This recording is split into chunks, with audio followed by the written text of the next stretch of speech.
देवाचा आत्मा प्रारंभी देवाने आकाश व पृथ्वी उत्पन्न केली, पहिलं वचन. आणि देवाचा आत्मा जलनिधीवर, देवाचा आत्मा जलावर तळपत होता. जलावर म्हणजे सगळीकडं, पूर्ण सगळीकडं काय होतं, पाणी. आणि देवाचा आत्मा त्या पाण्यावर होता. आणि मग त्यावेळेस देवाला त्याच्या बुद्धीमध्ये विचार आला की आपण का नाही काहीतरी निर्माण करावं. मग जेव्हा देवाच्या पवित्र आत्म्यात तो विचार आला त्यावेळेस देव त्याने शब्दाने बोलला. आणि देवाच्या इतका सामर्थ्यशाली आपला देव आहे की तो जे बोलतो त्याचं ते कृतीत होतं. आता आपण समजा म्हटलं इथं समुद्र तयार होतो का इथं? नाही. पण देव एवढा शक्तिशाली आणि जो सूर्याला नुसतं बोलून निर्माण केलंय, सूर्य हो, चंद्र हो, तारे हो, इतका पॉवरफुल आपला परमेश्वर आहे. मग आता तो बोलला की नाही का आकाश हो, मग आकाश झालं. म्हणजे फक्त पहिलं पाणी होतं, बाकी काहीच नव्हतं. मग आकाश हो असं त्यांनी बोलला आणि मग आकाश झालं. नंतर मग त्यांनी काय केलं, बघितलं आकाश हो. नंतर मग त्यांनी काय सांगितलं की जलास दुभगणारे, वरचं जल वर आणि खालचं जल खाली. जल म्हणजे काय, पाणी. म्हणजे आता आकाशाच्या वर म्हणजे संपूर्ण पाणी होतं ह्या पृथ्वीवर. आणि त्यांनी देवाने काय निर्माण केलं, त्या एक अंतराळ निर्माण केलं. अंतराळ म्हणजे काय, आकाश. मग आकाशाच्या वरचं पाणी वेगळं आणि आकाशाच्या खालचं पाणी वेगळं असं निर्माण हो. मग ते त्यांनी वर आकाश केलं, त्याच्यावरचं पाणी वर राहिलं आणि खाली इथं समुद्राचं आपल्याला पाणी दिसतं. मग नंतर मग त्यांनी सांगितलं की सगळीकडे मग पृथ्वीवर पाणीच होतं. देवाने मग त्याच्याच पुढच्या वचनात बघितलं की सगळ्या पृथ्वीवरील जलाचा एका ठिकाणी संचय हो. मग ते समुद्र एका ठिकाणी पाणी झालं आणि कोरडी भूमी हो. अशा अनेक गोष्टी त्यांनी केल्या. आणि मग हे सगळं त्यांनी ते तयार करत असताना नुसतं बोलला आणि ते होत होतं. कृती बोलायचा, कृती होत, आपोआप ते तयार होत होतं. म्हणजे देवाच्या शब्दामध्ये एवढं सामर्थ्य आहे की तो बोलला तरी ते सगळ्या गोष्टी निर्माण झाल्या. आणि मग आपल्याला हे दिसतं की तिथं त्यांनी देवाने काय केलं, सूर्य चंद्र हे चौथ्या दिवशी हे निर्माण केले. पण त्याच्या आधीपासून तिथं प्रकाश होता. म्हणजे देव आपला एवढा प्रकाशाचा अग्नीसारखा देव आहे की तो आधीच पहिल्या दिवशी जेव्हा त्यांनी हे सगळं बोलला तेव्हाच तिथं सगळीकडे प्रकाश होता की त्याच्या स्वतःच्या प्रकाश निर्माण झाला होता. आणि मग अशा प्रकारे असं सुंदर असं त्यांनी सगळी निर्मिती केली. आणि सगळ्यात सुंदर निर्मिती कुणाची केली तर सगळ्यात सुंदर निर्मिती त्याने मानवाची केली. त्यांनी मानवाला सांगितलं की हे सगळं म्हणजे मानवाला तयार करण्याच्या आधी, आता दुसऱ्या अध्यायात त्यांनी दुसऱ्या अध्यायात आपण मी आता सांगतेच, फुल वाचत नाही, की दुसऱ्या अध्यायात 7व्या वचनात परमेश्वराचं वचन सांगतं की मग देवाने जमिनीतील मातीचा मनुष्य घडवला आणि त्याच्या नाकपुड्यात जीवनाचा श्वास फुंकला, तेव्हा मनुष्य जीवधारी प्राणी निर्माण झाला. मग लास्टला काय केलं, सगळ्यांना शब्दांनी बोलला देव. आकाश हो, समुद्र हो, प्राणी निर्माण हो, पक्षी निर्माण हो, हे सगळं तोंडाने बोलला. फक्त काय मनुष्याला फक्त हाताने घडवलं. एक मातीचा पुतळा, माती घेतली ती आणि त्या मातीचा काय स्टॅच्यू बनवला आणि त्या स्टॅच्यू मध्ये त्याच्या नाकपुड्यात असा स्वतःचा श्वास, असं फुंकर मारतो ना आपण, असं त्याच्या नाकपुड्यात फुंकर मारली आणि तो जिवंत प्राणी निर्माण झाला. म्हणजे आदाम निर्माण झाला. अशा प्रकारे देवानी इतकं अद्भुत असं कार्य. आणि तो निर्माण करायच्या आधी दुसऱ्या अध्यायात त्याला निर्माण केलं. तो निर्माण करायच्या आधी त्याच्यासाठी सगळ्या गोष्टी करून ठेवल्या. त्याला फळं, झाडं, सावली, जे काय पाणी, नद्या, हे सूर्य, चंद्र, तारे, ऋतू, हे सगळं त्याच्यासाठी सगळं व्यवस्थित असं त्यांनी बनवून ठेवलं. अशा प्रकारे देवाची इच्छा होती आपल्यासाठी की त्याने आपल्याला जे बनवलं आहे की नाही, त्याने आपल्याला जे बनवलं आहे त्याची इच्छा होती की आपण त्याच्याबरोबर रोज काय करावी, सहभागिता करावी. म्हणजे त्याच्याबरोबर बोलावं. तो काय करायचा, मग एदेन बाग निर्माण केली. एदेन बागेत तो आदाम आणि हवा आणि परमेश्वर रोज गप्पा गोष्टी करायचे, एकमेकांशी बोलायचे, एकमेकांशी सहभागिता ठेवायचे. आणि त्यावेळेस ज्यावेळेस त्यांनी देवाची इच्छा होती की माणसाने काय करावं, त्या दिवशी सांगितलं मी माणसाने काय करावं, स्त्रीने नवऱ्याच्या अधीन असावं आणि त्या पुरुषाने देवाच्या अधीन असावं. अधीन म्हणजे काय, जे सांगतील तसं वागावं, चांगलं वागावं, म्हणजे सगळं ऐकावं. स्त्रीने नवऱ्याचं सगळं ऐकायचं आणि नवऱ्याने देवाचं सगळं ऐकायचं. असं छान वातावरण तिथं निर्माण झालेलं. पण सैतानाला मागच्या वेळेस लुसिफरची गोष्ट सांगितली होती. सैतानाला ते आवडत नव्हतं. सैतानाला माहित होतं की हे जेव्हा चौकट आपण मोडू, ही चौकट, की जोपर्यंत हे एकमेकांच्या अधीन आहेत तोपर्यंत आपल्याला काहीच करता येणार नाही. म्हणून मग सैतान आला आणि त्या हवेला भुलवलं आणि ते फळ खायला लावलं. आणि ते फळ खाल्ल्यामुळं काय झालं, का बरं ते फळ खाल्लं त्यांनी? कारण आदामाचं काय होतं, आदाम थोडासा चुकला होता. त्यांनी त्याच्या बायको बरोबर जास्त वेळ तिला समजून सांगायला पाहिजे होतं की हे असं असं करायचं नाही, नाही का, ते देवाची आज्ञा मोडायची नाही. देव आपलं सगळं चांगल्यासाठीच सांगतो. त्यात ते काय सांगितलं होतं, त्या एदेन बागेत 2 झाडं होती. एक जीवनाचं झाड होतं आणि दुसरं होतं बऱ्या वाईटाचं ज्ञान करून देणारं झाड. मग त्यातलं जीवनाचं झाडाचं फळ खाल्लं असतं तर माणूस कधीच मेला नसता. पण ते कुठलं फळ खाल्लं, बऱ्या वाईटाचं ज्ञान करून. मग सैतानाने तिला सांगितलं की ते फळ खा, मग तू देवासारखी होशील, तू छान होशील, तुला सगळं कळायला लागल. आणि मग ज्यावेळेस ती खाती ते फळ, तेव्हा मग तिला लगेच त्या दोघांना कळायला लागतं. आपण कपडे घातले नाही, लगेच स्वतःचं चांगलं वाईट तिला कळायला लागतं. मग देवाची काय इच्छा होती आपल्यासाठी, की आपण आपलं चांगलं वाईट काहीच ठरवायचं नाही. देवाची इच्छा होती. आता सगळं मी त्या दिवशी पण उदाहरण सांगितलं की आपल्या मुलाला काय पाहिजे काय नाही हे सगळे आई वडील ठरवतात ना. छोटी मुलं असेल त्याला कुठल्या शाळेत टाकायचं, त्याला कुठल्या वस्तूची गरज आहे, दूध पाहिजे का, हे पाहिजे का, ते पाहिजे का, हे सगळ्या गोष्टी ते आई वडील ठरवतात. मग देवाची इच्छा होती की तुम्ही तुमचं चांगलं वाईट बघू नका, मी तुमचं सगळं बघतो, चांगलं वाईट सगळं. तुमच्यासाठी सगळ्या गोष्टी मी प्री-प्लॅन करून ठेवल्या तुमच्यासाठी. सगळं फळं दिली, सगळं पाणी दिलंय, सगळं छान छान दिलंय. मग तुम्ही आता ते चुकीच्या गोष्टी करून स्वतःला संकटात पाडू नका. आणि मग ज्यावेळेस तिने फळ खाल्लं, मग आता त्यांना बरं वाईट कळायला लागलं. आणि मग तेव्हा देवानी त्यांना शाप दिला. त्या दिवशी सांगितलं होतं की देवानी काय शाप दिला आदामाला, आता तू कायमचा, ही जी भूमी आहे ना, भूमीला शाप दिला. जी भूमीमध्ये तू शेत करतो त्या भूमीचा आता तू कितीही कष्ट जेव्हा करशील, घाम गाळशील, तेव्हाच तुला भाकर खायला मिळेल. जोपर्यंत तू कष्ट करणार नाही तोपर्यंत तुला भाकर खायला मिळणार नाही. मग स्त्रीला शाप दिला, तुला जेव्हा मुलं होतील तेव्हा तुला खूप त्रास होईल. नंतर ह्या भूमीला पण शाप दिला की तू आता इथून पुढे काटे कुसळे उगवशील. पूर्वी चांगली झाडं उगवत होती, पण आता शापित झाल्यापासून काटे कुसळे उगवायला लागले. मग देवाची अशी इच्छा होती की आपण चांगलं वागावं. ते बऱ्या वाईटाचं ज्ञानाचं झाड आपण काही करून फळ खायचं नव्हतं, पण आपण ते खाल्लं म्हणून आता आपल्यावर ते शाप आले. पण मग त्या दिवशी सांगितलं की शाप आपल्याला आता पण काय होतात, शाप आपण काय करू शकतो, मोडू शकतो. कशामुळं? आता आपण ख्रिस्तावर विश्वास ठेवला, चांगलं वागलं, देवाच्या इच्छेप्रमाणे वागला, तर ते शाप आपले आशीर्वादात बदलतात. म्हणजे देवाचं असं वचन आहे त्या पत्रांमध्ये की जो झाडावर टांगलेला तो काय आहे, शापित आहे. मग कोण झाडावर टांगला बरं? झाडावर टांगला म्हणजे क्रुसावर कोण टांगला? येशूला क्रुसावर टांगला होता. मग त्यामुळं तो काय झाला आपल्यासाठी, शापित.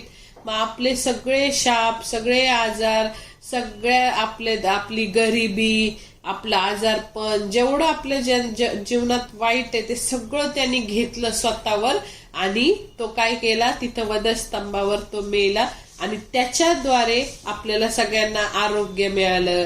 त्याने आपली सगळी जी शिक्षा आपल्याला पापामुळे मिळणार होती ना, ते फळ खाल्ल्यामुळे आपण नरकात जाणार होतो, पण त्यांनी आपली शिक्षा काय केली, स्वतःवर घेतली. सगळं शाप स्वतःवर घेतले. आणि तो तिथं पापाचा बिमोड करायला एक शरीर लागतं ना, ते शरीर त्याने काय केलं, वधस्तंभावर. दोघांना ते जेव्हा फळ खातात तेव्हा काय करतो, देव ते बऱ्या वाईटाचं फळ खाऊन घेतात, तेव्हा देव त्यांना एडेन बागेतून बाहेर हाकलून देतो. देव त्यांना म्हणतो, आता जर तुम्ही ते दुसऱ्या झाडाचं फळ खाल्लं, जीवनाचं झाडाचं, तर तुम्ही कधीच मरणार नाही. म्हणून मग देवानी त्यांना काय केलं, तिथून काढून टाकलं बाहेर. आणि मग नंतर आपण केलेल्या म्हणजे देवाचा प्लॅन, त्या दिवशी पण सांगितलं की देवाचा प्लॅन आपल्यासाठी होता की आपण काय करावं, देवाच्या सहभागितेत राहावं, हा देवाचा प्लॅन होता. आणि मग त्याच्यानंतर मग त्यांना 2 मुलं होतात. एकाचं नाव असतं काईन आणि एकाचं नाव असतं हाबेल. तर ते काईन आणि हाबेल जे आहेत की नाही, ते काय करतात, खूप पूर्वीच्या काळी ते आदाम आणि हवेनी त्यांना चांगल्या गोष्टी शिकवलेल्या असतात. ते त्यांना सांगतात की जेव्हा तुम्हाला पहिला उत्पन्नाचं पहिलं फळ मिळेल, ते पहिलं देवाला द्यायचं असतं. म्हणून एक शेती करत असतो, एक मेंढपाळ असतो. आणि काय करतात, दोघंही स्वतःच्या पहिलं जे काही उत्पन्न होतं म्हणजे पहिल्या पगारासारखं ते काय करतात, देवाला घेऊन येतात. आणि मग हाबेलाचं अर्पण देव मान्य करतो, अग्नी पाठवतो आणि ते अर्पण देव घेतो. आणि कायनाचं अर्पण देव घेत नाही. म्हणून काय होतं, तो काईन खूप संतापतो त्याच्या भावावर की तुझं अर्पण कसं घेतलं आणि माझं अर्पण घेतलं नाही. आणि म्हणून मग त्याला काय होतं, खूप खूप खूप राग येतो. आणि त्या रागामुळं तो काय करतो, आपल्या भावाला काय करतो, मारून टाकतो शेतात. जे काही त्याचं ठेवलेलं, जे काही त्यांनी हे केलेलं असतं ना, पहिलाच खून तिथं होतो. आदाम हवेला पहिलेच 2 मुलं होतात आणि त्या पहिल्याच 2 मुलांमधला एक भाऊ दुसऱ्या भावाचा काय करतो, खून करतो. का तर त्याला राग आला की त्याचं अर्पण घेतलं आणि माझं अर्पण परमेश्वरांनी घेतलं नाही. म्हणून तो शेतात जातो आणि त्याच्या डोक्यात ते कोयता टाकून त्याला काय करतो, मारून टाकतो. मग अशा प्रकारे हाबेल काय होतो, मरून जातो. आणि त्याच्यानंतर मग पुढं सांगितलंय की मग त्याच्यानंतर ते कायनाचे मुलं आहेत. आणि त्यावेळेसचे सगळे लोक, देवानी पूर्वीच्या काळचे सगळे लोक, आदाम हवेपासूनचे सगळे लोक 900 म्हणजे 900 to 1000 म्हणजे हानोक एवढा जगला, मतुशले एवढा जगला, 950 वर्ष, कुणी 782 वर्ष. आणि सगळ्यात जास्त जगला तो म्हणजे मथुशलेह, तो 969 969 इयर्स जगला. आणि मग अशा प्रकारे सगळ्यात जास्त म्हणजे 950 पासून 1000 पर्यंत त्यांचं काय होतं, आयुष्य. एक माणूस किती 1000 वर्ष जगत होता. म्हणजे पूर्वी देवानी त्यांचं आयुष्य एवढं मोठं ठेवलेलं. आता कसं फक्त 70 किंवा 80 इयर्स जगतात, किंवा जास्त झालं तर 90 इयर्स. पण त्यावेळेस 1000 इयर म्हणजे 950 950 ते 1000 वर्षापर्यंतच पूर्वीचे ते आदाम हवा जगले. आणि मग ते नंतर मग ते मरण पावायचे. मग त्यावेळेस असं आपल्याला दिसून येतं की आत्ताच्या काळामधलं कुठलंही भारीतलं भारी विमान जर आपण बघितलं तर ते विमान काय किती करोडचं असो, 1500 करोडचं 2000 करोडचं ते विमान असेल तर तरी ते 20-25 वर्षाने काय होतं, ते खराब होतं, त्याचे प्रॉब्लेम होतात. कुठली गाडी घ्या, कुठलाही फोन घ्या, काही थोड्या वर्षात, 20 वर्षात, 15 वर्षात ती जुने होतात. पण देव इतका महान आहे की देवाने आपल्याला 950 वर्ष जगण्यासाठी, म्हणजे आपलं हार्ट किती पॉवरफुल केलं असेल की 950 वर्ष, 1000 वर्ष ते सतत कंटिन्यू काय होतंय, ते चालतंय, हार्ट चालतंय, लिव्हर चालतंय, किडनी चालती, सगळं डोळे चालतायत, सगळं ह्या गोष्टी सगळ्या देवाने इतक्या अद्भुत बनवल्या की देवाने आपल्याला त्याच्या सहवासात 1000 वर्ष, 950 ते 1000 वर्ष जगण्यासाठी, 900 वर्ष जगण्यासाठी त्यांनी आपल्याला काय केलं होतं, बोलवलं होतं. आणि मग हळूहळू देवाने काय केलं बरं, आपल्या आयुष्याचे वर्ष कमी करत आला. आणि उत्पत्ती 6व्या अध्यायामध्ये असं सांगितलं आहे की त्या इथे 6व्या अध्यायाचं एक वचन वाचते, म्हणजे ते पूर्ण नाही वाचत, की तेव्हा परमेश्वर म्हणाला, मनुष्य भ्रांत झाल्यामुळे माझ्या आत्म्याची त्याच्या ठाई सर्व काळ सत्ता राहणार नाही. तो देहधारी आहे, तथापि मी त्याला 120 वर्षांचा काळ देईल. म्हणजे देवाने आपोआप आपलं आयुष्य काय केलं, कमी करून टाकलं. 900 to 1000 पर्यंत आपले आयुष्य होतं ठेवलेलं देवानी. पूर्वीचे लोक तेवढे जगले. सगळ्यांची वय इथं लिहिलेली उत्पत्ती 5व्या अध्यायात. आणि मग अचानक देवानी असे 120 का केले बरं? तर देवानी तिथं लिहिलंय त्या वचनात की मनुष्य काय आहे, त्याला स्वतःची चॉईस दिल्यामुळे तो सगळं चुकीचं चुकीचं चुकीचं काय करत बसतो, वागत बसतो. आणि त्यामुळं तो काय होतो, चुकीचं वागत असल्यामुळं, तो देहधारी असल्यामुळं काय होतं, चुकीचं वागतो, पाप करतो असं तिथं सांगितलंय. मग ते मी त्याला आयुष्य दिलंय, परमेश्वर म्हणतो मी त्याला आयुष्य दिलं, पण तो माणूस काय करतो, सतत कंटिन्यू वाईट वाईट वाईट वाईट वागतो. आणि म्हणून मग आता काय करायचंय, देवानी काय केलं, त्याचं आयुष्य 950 वर्षापासून 120 वर्षापर्यंत कमी केलं. म्हणजे कशामुळं कमी झालं हे आयुष्य? माणसाच्या स्वतःच्या चुकांमुळं. माणसाच्या स्वतःच्या चुकांमुळं म्हणजे माणूस काय करू लागला, पाप करू लागला, देवाच्या विरुद्ध वागू लागला. देवाची काय इच्छा होती आपल्यासाठी, की देवानी अशी इच्छा होती देवाची आपल्यासाठी की आपण त्याच्याबरोबर एदेन बागेत कसं आदाम हवा देवासंगती रोज बोलायचे, तसं आपण त्याच्या सहभागितेत राहावं, त्याच्या उपस्थितीत बसावं, त्याच्याशी बोलावं, अशी देवाची आपल्यासाठी. आपण आपलं चांगलं वाईट बघू नये, देवाने आपलं चांगलं वाईट बघावं, ही देवाची आपल्याबद्दल इच्छा होती. पण माणसाने काय केलं, अनेक गोष्टी बघितलं. आदाम हवेने फळ खाल्लं, मग ते फळ खाल्ल्यामुळं काईन हाबेल चुकीचं वागले, काईन चुकीचा वागला, खून झाला. मग हळूहळू देवानी काय केलं, खूप बघितलं देवानी. नोहाच्या काळातलं मी आता वाचलं की देव असं म्हटला की मनुष्य देहधारी आहे आणि तो भ्रांत झाल्यामुळं तो सतत वाईटच गोष्टी करत, पापच करत राहिलेला आहे. तर मी आता काय करतो, त्याचा आयुष्य काळ कमी करतो. मग आता इथं आपण आपले ते जे सहभागिता देवाबरोबर ठेवायची होती त्या गोष्टी आपण करत नाही, म्हणून आता आपल्या जीवनात अनेक गोष्टी कमी झाल्यात. आपल्याला माहित पण नाही कुठल्या गोष्टी देव आपल्याला देणार होता आणि त्या आपल्या जीवनातल्या काढून टाकल्यात देवाने. का बरं? आपण परत त्याच पापात पडतो. आता बऱ्याच लोकांना माहित असेल ते स्वतः काय पाप करतात. कधी खोटं बोलतात, कधी चोरी करतात, कधी नाही का चुकीचं व्यभिचार करतात, कधी नाही का मोबाईलवर वाईट गोष्टी बघतात, कधी राग धरतात. ख्रिस्ती असून सुद्धा काय करतात, लोकांबरोबर फुकतात, बोलत नाही, राग धरतात. आणि मग परमेश्वर चिडतो. परमेश्वर म्हणतो मी तर तुला मारणार नाही, मी तुला कधी अनाथ असं सोडणार नाही, पण मी जिथं ठरवलंय, जी माझी इच्छा आहे, तू उच्च पदी जावं, योसेफासारखा तू पंतप्रधान व्हावा, अशी माझी इच्छा आहे. देवाची अशी इच्छा असती की आपण खूप हाय लेवलला जावं, उच्च स्थानी जावं. पण ज्या वेळेस आपण पाप करतो तेव्हा आपण त्या उच्च स्थानी जाऊ शकत नाही. जर आपल्याला परमेश्वर म्हणजे आपण आपल्या जीवनात कुठपर्यंत जायचं, कुठल्या लेवलला जायचं हे देवाच्या हातात नाहीये. देवानी आपण जर पापापासून लांब राहिलो, देवाच्या इच्छेप्रमाणे चाललो, तर आपण आपोआप हाय लेवलला, चांगल्या पोस्टला, मोठ्या हाय लेवलला जाणार. आणि जर आपण देवाच्या इच्छेच्या विरुद्ध वागलो तर आपण जिथं आहे त्याच्यापेक्षा कमी होणार, अजून दरिद्री होत जाणार.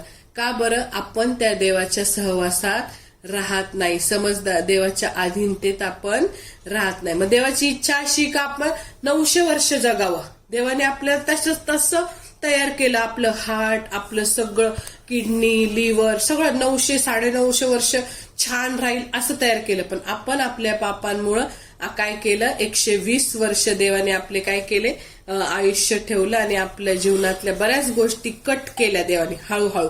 असं नाही की एकदम कट केल्या त्यांनी, नंतर मग 700 वर्ष केलं आयुष्य, मग 600, 500, 400, 300, 200 असं करत करत 120 वर्षापर्यंत आपलं आयुष्य कमी केलं. मग आता परमेश्वर अनेक गोष्टी आपल्या कमी करतो ना.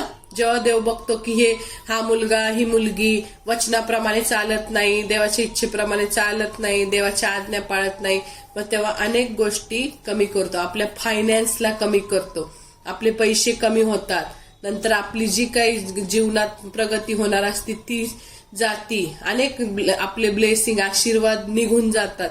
आणि म्हणून जर आपण देवाने दिलेल्या गोष्टींचा जर चुकीचा उपयोग केला, म्हणजे देवाने आपल्याला समजा आता कार दिली, तर आपण त्या कारचा उपयोग जर आपण सगळ्या चुकीच्या गोष्टी, मित्र घेऊन चुकीच्या ठिकाणी जाऊन फिरायचं, नंतर मग त्या गाडीमध्ये बसून दारू प्यायची किंवा ती दारू आणायला ती गाडी वापरायची किंवा ड्रग्स प्यायचे किंवा सगळ्यात चुकीच्या घाणेरड्या गोष्टी करायला जर आपली ती कार वापरली, तर देव ती कार थोड्या दिवसात काय करतो, काढून टाकतो. पण देवाची इच्छा आहे जी काही ब्लेसिंग, जे काही आशीर्वाद त्याने आपल्याला दिलेले आहेत ते त्याच्या गौरवासाठी वापरायचे.